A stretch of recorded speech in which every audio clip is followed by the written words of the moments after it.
सभी का एक बार फिर से यूके देवभूमि सरकारी जॉब तैयारी चैनल पे स्वागत है। और मैं उम्मीद करता हूँ कि आपको इस चैनल के वीडियो पसंद आ रहे होंगे, और अगर आपको पसंद आ रहे हैं तो लाइक, शेयर और सब्सक्राइब ज़रूर करिए। इससे आपको हमारे वीडियो का नोटिफिकेशन मिलेगा और हमको सपोर्ट। तो स्टार्ट करते हैं आज का। तो आज के इस वीडियो में हम देखेंगे उत्तराखंड के प्रमुख व्यक्तित्व यानी कि पर्सनैलिटी। और आप इस वीडियो को, जैसा पिछला वीडियो था कि सिर्फ पर्सनैलिटी यानी कि व्यक्तित्व से संबंधित, इसमें आपको तथ्य नहीं मिलेंगे। आपको इसमें आप ये कह सकते हैं उत्तराखंड का आपको एक सारांश मिल सकता है। यानी कि आपके एक क्वेश्चन से, आपके यकीन मानिए 20 से 25 क्वेश्चन आपके आराम से सॉल्व होंगे। तो वीडियो में अंत तक बने रहिए। स्टार्ट करते हैं आज का पहला क्वेश्चन। बोरीवाली से बोरी बंदर तक के लेखक कौन है? तो जो इसका आंसर होगा वो होगा 12th का डी, शैलेश मटियानी जी। तो शैलेश मटियानी जी का जो जन्म हुआ था वो होता बाड़े छीना, अल्मोड़ा में इनका जन्म हुआ था। और इससे जो एक क्वेश्चन आता है एग्ज़ाम में कि जनपक्ष या विकल्प पत्रिका, दोनों अलग अलग पत्रिकाएं हैं, इनका संपादन किसने किया था? तो शैलेश मटियानी जी ने ही इनका संपादन किया था। अब बात करते हैं गौरापंत सिवानी जी की। जो गौरापंत सिवानी जी हैं, इनका जन्म हुआ था गुजरात में, यानी कि उत्तराखंड में इनका जन्म नहीं हुआ था। लेकिन जो इनका परिवार था वो कुमाऊनी ही था। इनकी जो मुख्य रचना हैं वो हैं विषकन्या, 14 फेरे, भैरवी, कैंजा, गहरी नींद। ये एग्ज़ाम में आपसे कभी भी कोई भी एक उठाकर पूछा जाता है, इसलिए मैंने इनके नाम बार बार लिए हैं। तो इन दोनों से ज़्यादा क्वेश्चन हमारे नहीं आते हैं एग्ज़ाम में, तो हम इन दोनों को छोड़ देते हैं। अब बात करते हैं हम 13 क्वेश्चन की। अंग्रेजी के प्रसिद्ध बाल साहित्यकार रस्किन बॉन्ड, जो कि मसूरी में रहते थे, की प्रथम रचना है। देखिए इस क्वेश्चन में आपका एक क्वेश्चन तो ये बन गया कि रस्किन बॉन्ड जो थे वो बाल साहित्यकार थे। दूसरा, वो अंग्रेजी के रचनाकार थे, अंग्रेजी में उपन्यास लिखा करते थे। तो जो इनकी प्रथम रचना है वो है हमारी रूम ऑफ द रूफ इनकी पहली रचना है, बाल साहित्यकार रस्किन बॉन्ड जी की। अब जान लेते हैं रस्किन बॉन्ड जी का जन्म कहाँ हुआ था। ये मूलतः हिमाचल प्रदेश में कसौली जगह पड़ती है एक, वहाँ इनका जन्म हुआ था 1935 में। और इनका जो ये वैसे जो रहने लगे थे उसके बाद वो उत्तराखंड में देहरादून के मसूरी में रहने लगे थे। और इनकी जो प्रथम पुस्तक थी वो आपने पढ़ी ली, रूम ऑफ द रूफ। 2005 में इन्होंने गढ़वाल विश्वविद्यालय से डॉक्टरेट की उपाधि भी इनको मिली थी। कहाँ से मिली थी? गढ़वाल विश्वविद्यालय से। कब मिली थी? 2005 में। अब बात करते हैं कि गढ़वाल विश्वविद्यालय की स्थापना कब हुई थी? तो 1973 यानी कि 1973। इसी के साथ और कौन से विश्वविद्यालय की स्थापना हुई थी? तो कुमाऊं विश्वविद्यालय की स्थापना हुई थी। कब? 1973 में। अगर हम बात करें मसूरी से, हमारा एक इम्पोर्टेंट क्वेश्चन और निकल के आता है कि लाल बहादुर शास्त्री प्रशासनिक अकादमी की स्थापना कब हुई थी और कहाँ हुई थी? तो ये कहाँ हुई थी? मसूरी में हुई थी। लेकिन हुई कब थी? 1 सितंबर 1959 यानी कि 1 सितंबर 1959 में। कहाँ? मसूरी में। ये क्वेश्चन मोस्ट इम्पोर्टेंट है, आपको अधिकतर एग्जामों में देखने को मिल जाएगा। मसूरी की अगर एक बात और करें तो मसूरी में वाहनों पर इको टैक्स लगाया गया था। तो कब लगाया गया था? ये क्वेश्चन एग्जाम में पूछा जाता है। तो 2009 यानी कि 2009 से वाहनों पर इको टैक्स लगाया गया था। अच्छा, मसूरी से रिलेटेड एक क्वेश्चन और है हमारे पास कि जल विद्युत परियोजना, उत्तराखंड की पहली जल विद्युत परियोजना कौन सी है? तो वो है ग्लोगी जल विद्युत परियोजना। ये भी कहाँ पर है? मसूरी में ही है। और जो ये जल विद्युत परियोजनाएं होती हैं, इनसे उत्तराखंड को रॉयल्टी के रूप में कितने % का फ़ायदा होता है? तो 12% का फ़ायदा होता है। ये क्वेश्चन भी पूछा गया है, कितने % का? 12% का। तो देखो मसूरी से ही हमारे इतने क्वेश्चन उठ के आगे। अगर अच्छा और मसूरी की अगर हम बात करें, क्योंकि मसूरी से रिलेटेड काफ़ी फैक्ट एग्ज़ाम में पूछे जाते हैं, तो गंगोत्री और यमुनोत्री का प्रवेश द्वार भी मसूरी को ही कहा जाता है। और लाल टिब्बा भी कहाँ है? ये भी मसूरी में है। तो ये 2 क्वेश्चन और बन गए हमारे यहाँ से। मसूरी में एक आपको मिलेगा दूधली भद्रराज मेला। कौन सा मेला? दूधली भद्रराज मेला भी मसूरी में ही होता है। ये क्वेश्चन भी एग्ज़ाम में पूछा गया है। और मसूरी को हम और क्या कहते हैं? भारत का एडिनबरा कहते हैं, पर्वतों की रानी कहते हैं। और मेनली मसूरी में कौन सा खनिज होता है? तो वो होता है संगमरमर का। वैसे मैंने संगमरमर का यानी कि खनिजों से संबंधित एक अलग से वीडियो बना रखा है। वहाँ पे उत्तराखंड से रिलेटेड जितने भी खनिज संसाधन हैं वो सभी आपको उस वीडियो में मिल जाएंगे। तो आप वहाँ से उस वीडियो से उत्तराखंड के खनिज संसाधनों के बारे में डिटेल से पढ़ सकते हैं। और हम बात करें अगर मसूरी में कौन से संगमरमर मिलता है, कौन सा संगमरमर मिलता है, तो क्रीम रंग का भारी व सख्त चूना पत्थर मिलता है। ये क्वेश्चन भी एग्ज़ाम में पूछा गया है। कौन से रंग का? क्रीम रंग का। अब हम बात करते हैं अगले क्वेश्चन की। अच्छा, एक क्वेश्चन और है मसूरी से कि सबसे छोटा वन्य जीव विहार वो कहाँ पर है? वो भी मसूरी में ही है। अब देखते हैं अगले क्वेश्चन को। अगले क्वेश्चन की हम बात करते हैं। साहित्य का ज्ञानपीठ पुरस्कार पाने वाले राज्य के एकमात्र व्यक्ति, एकमात्र है इसलिए क्वेश्चन हमारा क्या हो जाता है, काफ़ी इंपॉर्टेंट बन जाता है। तो वो कौन है? हमारे सुमित्रा नंदन पंत जी। वैसे मैं सुमित्रा नंदन पंत जी के बारे में आपको पिछले वीडियो में डिटेल में बता चुका हूँ। जल्दी से एक बार फिर से रिवीजन कर लेते हैं कि सुमित्रा नंदन पंत जी का जन्म हुआ था 1990 में। कहाँ? कौसानी में। और ये कैसे कवि थे? छायावादी कवि थे। ये क्वेश्चन भी आपको एग्जाम में देखने को मिला होगा कि कौन से कवि हैं? छायावादी कवि। और छायावादी कवि कौन से हैं? एक है महादेवी वर्मा जी और सूर्यकांत त्रिपाठी निराला जी। बचपन का इनका नाम क्या था? गोसाई दत्त। किसका नाम था? सुमित्रा नंदन पंत जी का बचपन का नाम था गोसाई दत्त। और किसके सुझाव पर ऑल इंडिया रेडियो का नाम आकाशवाणी पड़ा? तो ये क्वेश्चन भी एग्जाम में पूछा गया है। किसके सुझाव पर? सुमित्रा नंदन पंत जी के सुझाव पर। और इन्होंने एक पत्रिका का संपादन किया था 1938 में, यानी कि 1938 में, जो कि एक मासिक पत्रिका थी, यानी कि महीने में आने वाली जो पत्रिका होती है वो थी। क्या था उसका नाम? प्रगतिशील। यानी कि प्रगतिशील पत्रिका का संपादन भी किसने किया है? सुमित्रा नंदन पंत जी ने। कहाँ से बिलोंग करते हैं? कौसानी से, बागेश्वर। और कैसे कवि हैं? छायावादी कवि हैं। बचपन का नाम गोसाई दत्त। अब हम जानते हैं लीलाधर जगूड़ी जी के बारे में। लीलाधर जगूड़ी जी से रिलेटेड हमारे काफ़ी फैक्ट निकल के आएंगे, तो इनको एक बार हम डिटेल में जान सकते हैं। जैसे कि इनका जन्म कहाँ हुआ था? 1944 में। अच्छा, 1944 से आपको एक ईयर याद आना चाहिए, 25 जुलाई 1944। क्या कौन सी डेट है? इस डेट को श्री देव सुमन जी की मृत्यु हो गई थी आमरण अनशन करने के बाद। अब हम देखते हैं इनका जन्म कहाँ हुआ था लीलाधर जगूड़ी जी का। तो धंगल, एक टेहरी में जगह पड़ती है, यहाँ इनका जन्म हुआ था। कहाँ पे? टेहरी में। आप याद रख सकते हैं। अब टेहरी से रिलेटेड एक फैक्ट और आता है हमारे एग्ज़ाम में कि एसटी यानी कि अनुसूचित जनजाति की जो सबसे ज़्यादा जनसंख्या है वो कहाँ पर है? उधम सिंह नगर में है। लेकिन जो सबसे कम जनसंख्या है, प्रतिशत के मामले में हम बात कर रहे हैं फ़िलहाल, प्रतिशत के मामले में सबसे कम जनसंख्या हमारी टेहरी में ही है, जहाँ लीलाधर जगूड़ी जी का जन्म हुआ है, जहाँ टेहरी डैम है। और टेहरी डैम की ऊंचाई कितनी है? 260.5 मीटर इसकी ऊंचाई है। और टेहरी डैम से प्रभावित ग्रामीण पुनर्वास को कहाँ पे भेजा गया है? पहला पशुलोक, जो कि कहाँ पड़ता है? ऋषिकेश में पड़ता है। दूसरा पथरी, जो कि हरिद्वार में पड़ता है। टेहरी से रिलेटेड एक दो तालों के बारे में भी जानते हैं। टेहरी बासुकी ताल और महासर ताल। और एक है हमारी शैमियर नाट्य क्लब की स्थापना, ये भी कहाँ पर हुई है? सब टेहरी में हुई है। जो हमारी ताल है, बासुकी ताल से रिलेटेड क्वेश्चन आता है कि कौन से पानी का ताल लाल है? कौन से पानी का ताल है? बासुकी ताल। और बासुकी ताल कहाँ पर है? टेहरी में है। आप बासुकी ताल को ऐसे याद रख सकते हैं कि जब बासी पानी लाल हो जाता है, इस हिसाब से आप याद रख सकते हैं कि बासुकी का ताल का पानी क्या है? लाल पानी है। और एक आता है महासर ताल। तो जो महासर ताल है उसको हम भाई बहन का ताल भी बोलते हैं। और ये भी कहाँ पर है? हमारा टेहरी में ही है।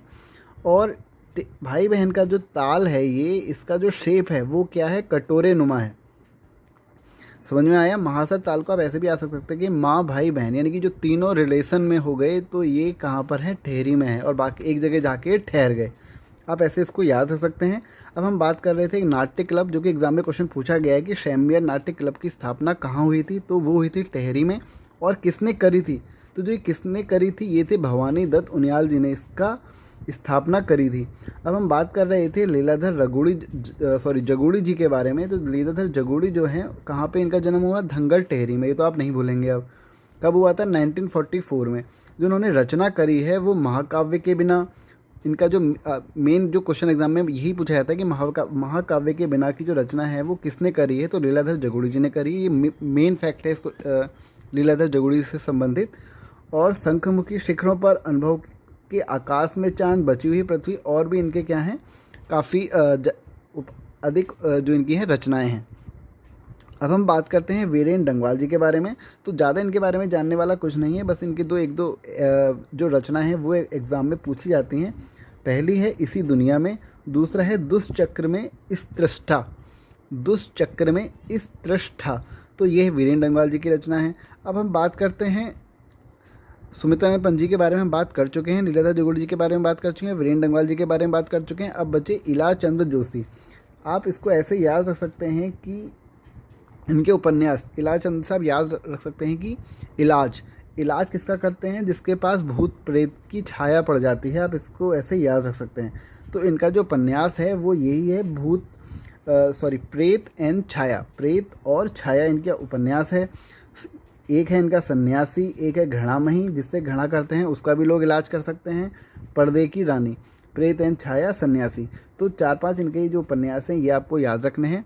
दूसरा, इन्होंने एक पत्रिका का संपादन भी किया था। हम किसकी बात कर रहे हैं, इलाचंद जोशी के बारे में। सुधाकर पत्रिका का इन्होंने संपादन किया था।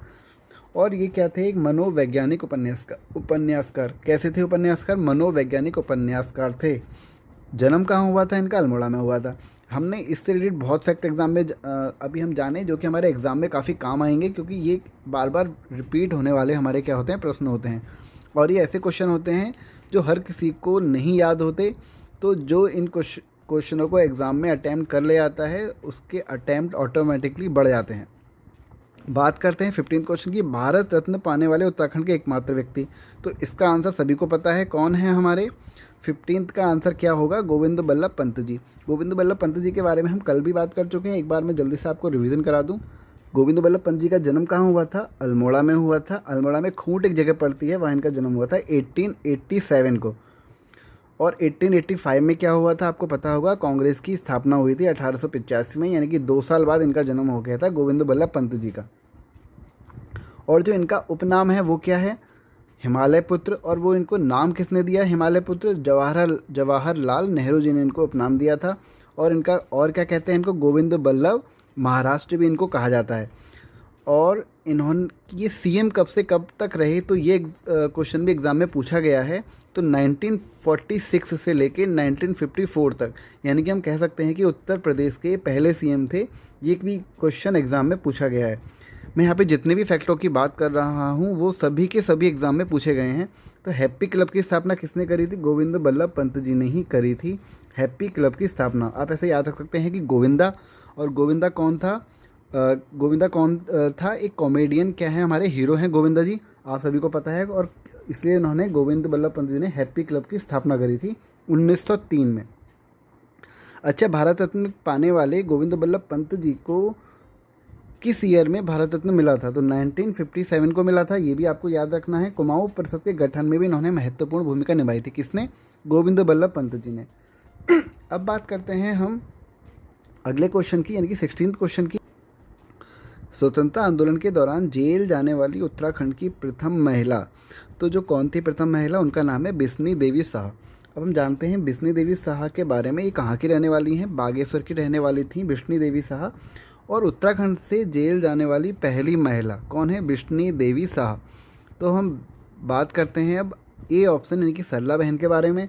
इनके बारे में भी थोड़ा बहुत जान लेते हैं।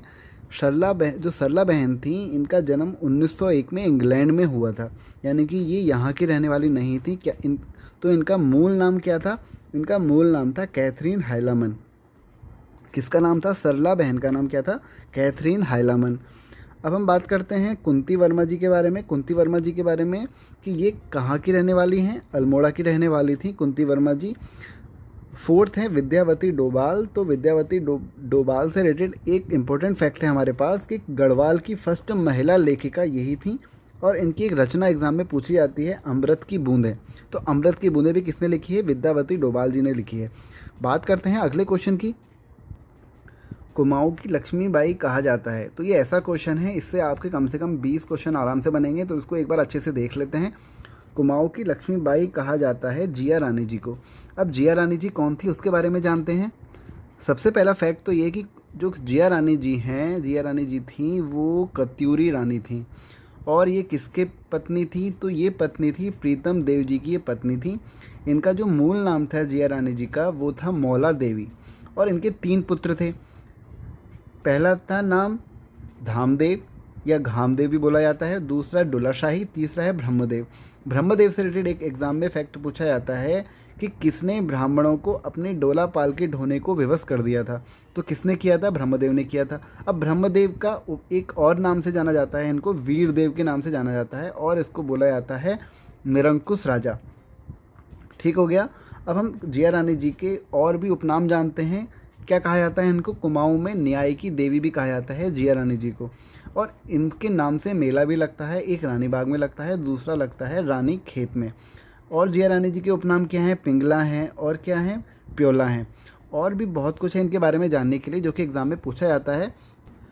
जैसे कि एक फैक्ट और मैं आपको बता दूं कि कत्यूरी राजा और जिया रानी जी के पति प्रीतम देव का अन्य नाम क्या है? तो क्या है? पिथौरा शाही। तो पिथौरा यानी कि पिथौरागढ़ के संस्थापक भी कौन थे? प्रीतम देव ही थे। और पिथौरागढ़ कौन सी घाटी में है? ये क्वेश्चन एग्जाम में पूछा गया है। सोर घाटी में है पिथौरागढ़। और पिथौरागढ़ की महिलाएं एक गीत गाती हैं जिसको कत्यूड़ी गढ़ कहते हैं। कौन सा गीत है वो? दीपक गीत उसको कहते हैं। अब हम जानते हैं कर्णावती जी के बारे में, जो कि मोस्ट इम्पोर्टेंट हमारे लिए क्वेश्चन यहाँ से बन सकते हैं। पहले तो हम जानते हैं कर्णावती जी के पति का नाम। तो इनके पति का नाम था महीपति शाह। महीपति शाह इनके पति का नाम था। और अल्मोड़ा युद्ध में इनकी क्या हो गई थी? मृत्यु हो गई थी महीपति शाह जी की। और पहले महीपति शाह यानी कि कर्णावती जो है कौन से वंश से संबंधित हैं? यानी कि महीपति शाह कौन से वंश से संबंधित हैं? तो वो है परमार वंश से संबंधित हैं। ये हम कैसे कह सकते हैं? क्योंकि परमार वंश का जो शासन था उत्तराखंड में वो 888 से लेके यानी कि 888 से लेके 1949 तक था।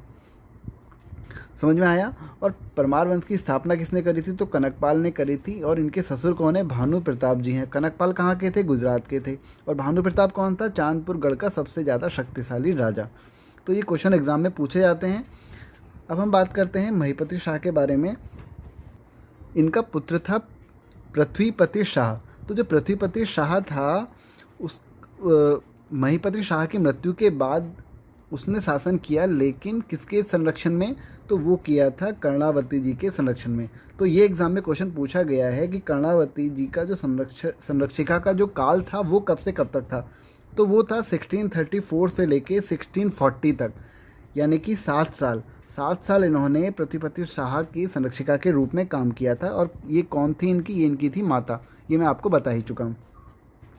कर्णावती से रिलेटेड जो कि 1-2 एग्जाम में और क्वेश्चन पूछे गए हैं कि कर्णावती का जो उल्लेख है नागकटी रानी के रूप में वो किसने किया है? तो वो किया है निकोलस मनुची ने। तो निकोलस मनुची ने कौन सी पुस्तक में किया है? तो वो किया है इन्होंने हिस्ट्री ऑफ मुगल में। तो ये एक क्वेश्चन हमारा यहाँ से और बन गया कि हिस्ट्री ऑफ मुगल के रचनाकार कौन है? निकोलस मनुची। और कर्णावती के अन्य नाम और क्या क्या हैं जो कि एग्जाम में पूछे भी गए हैं? एक है ताराबाई और दूसरा है गोलकुंडा की दुर्गावती भी इनको कहा जाता है। किसको? कर्णावती जी को कहा जाता है। वैसे तो मैं डिटेल में ये सब कुछ आपको हिस्ट्री ऑफ उत्तराखंड के जो मैंने बना रखा है उत्तराखंड परीक्षा वाणी में, कि उत्तराखंड परीक्षा वाणी से हटकर एक प्लेलिस्ट और बनाई गई है हिस्ट्री ऑफ उत्तराखंड, वहाँ पे आपको सब कुछ डिटेल में मिल जाएगा। आप वहाँ से भी इसको देख सकते हैं। 1-2 फैक्ट और जान लेते हैं। जैसे कर्णावती ने क्या किया था? मवालस्यु महादेव का एक मंदिर है उसका जीर्णोद्धार भी इन्होंने किया था। और कर्णावती का जो महल है वो कहाँ पर है? नवादा में है। कहाँ है नवादा? ये देहरादून में पड़ता है। और जो इनका कर्णावती का जो मोस्ट इम्पोर्टेंट क्वेश्चन तो हम बताना भूल ही गए, यानी कि आप जो कर्णावती का जो इनको क्या कहा जाता है? नागकटी रानी कहा जाता है। ये तो खैर मैंने आपको बता ही दिया। तो जो इनको नागकटी रानी इनको क्यों कहा जाता था? इनके एक सेना नायक इनके दोस्त थे जिनका नाम था बेग मुगल के परामर्श पर अपनी आज्ञा का उल्लंघन करने वालों की नाक काटने की इन्होंने परंपरा शुरू कर दी थी। किसने? कर्णावती ने कर दी थी, जो कि परमार वंश से संबंधित हैं। तो तब से इनका नाम क्या रखा गया? कर्णावती। और कर्णावती जी ने ही शाहजहाँ के भेजे गए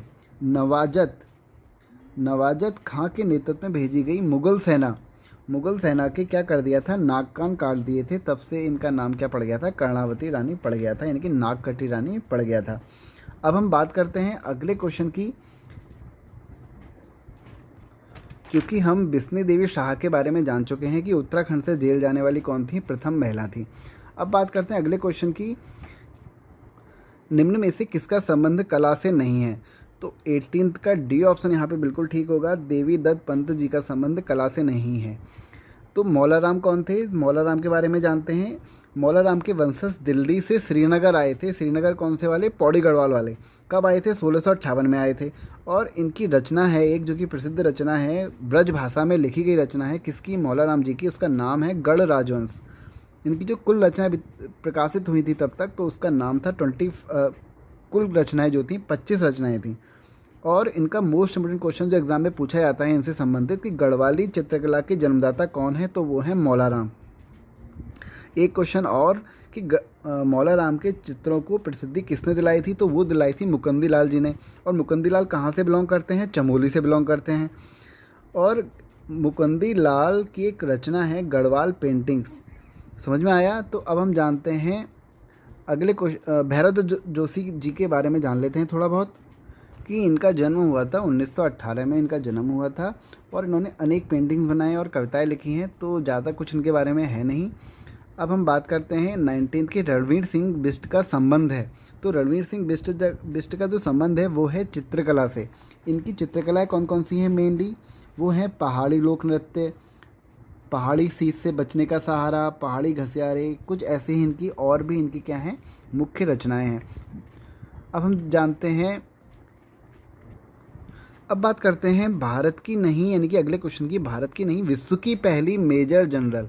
तो मोस्ट इम्पोर्टेंट क्वेश्चन बन जाता है क्योंकि विश्व की पहली मेजर जनरल है तो वो कौन है? कुमारी माया टमटा। और जो माया टमटा जी हैं ये अल्मोड़ा की रहने वाली हैं। इनके पिता क्या थे? ब्रिगेडियर थे। तो इनकी जो पढ़ाई हुई थी वो पुणे में हुई थी। अब बात करते हैं प्रभाकरण जी के बारे में। प्रभाकरण जी का जन्म 1955 में यानी कि 1955 में गढ़वाल में हुआ था। और ये एक क्या थी? लेखिका थी। दीक्षा बिष्ट कौन थी? जो दीक्षा बिष्ट थी एक वैज्ञानिक पत्रिका है जिसका नाम है विज्ञान प्रगति, तो उसका इन्होंने संपादन किया था।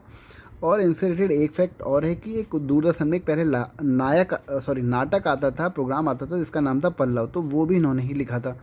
अब बात करते हैं अगले क्वेश्चन की, द्रोणाचार्य पुरस्कार से सम्मानित महिला। तो वो कौन है? उनका नाम है 21 का बी हंसा मनराल जी। अब बात करते हैं ऋतु उपाध्याय जी की। जो ऋतु उपाध्याय हैं वो अल्मोड़ा की रहने वाली हैं और मिस वर्ल्ड वाइड के खिताब से इनको सम्मानित किया गया था। किसको? ऋतु उपाध्याय जी को। और निहारिका सिंह के बारे में भी थोड़ा बहुत जान लेते हैं कि निहारिका सिंह को मिस इंडिया अर्थ 2005 में चुना गया था। और ये कहाँ की रहने वाली थी? उत्तराखंड की ही ये रहने वाली थी। गढ़ केसरी के नाम से प्रसिद्ध व्यक्ति हैं। तो गढ़ केसरी के नाम से प्रसिद्ध व्यक्ति कौन थे? ये क्वेश्चन मैं आपको कल ही बता चुका हूँ, यानी कि पिछले वीडियो में बता चुका हूँ। तो वो हैं अनुसुईया प्रसाद बहुगुणा जी। मुकुंदी लाल जी के बारे में मैं बता ही चुका हूँ आपको। अनुसुईया प्रसाद बहुगुणा के बारे में आपने जान ही लिया कि इनको क्या कहते हैं? गढ़ केसरी के नाम से जानते हैं। तो आज के वीडियो में बस इतना ही। आपको वीडियो अगर पसंद आया हो और आपने कुछ नया सीखा हो तो वीडियो को लाइक ज़रूर करें। और अगर आपको अच्छा लगा हो वीडियो तो आप कमेंट भी कर सकते हैं। आपका अगर कोई क्वेश्चन है तो वो भी आप पूछ सकते हैं।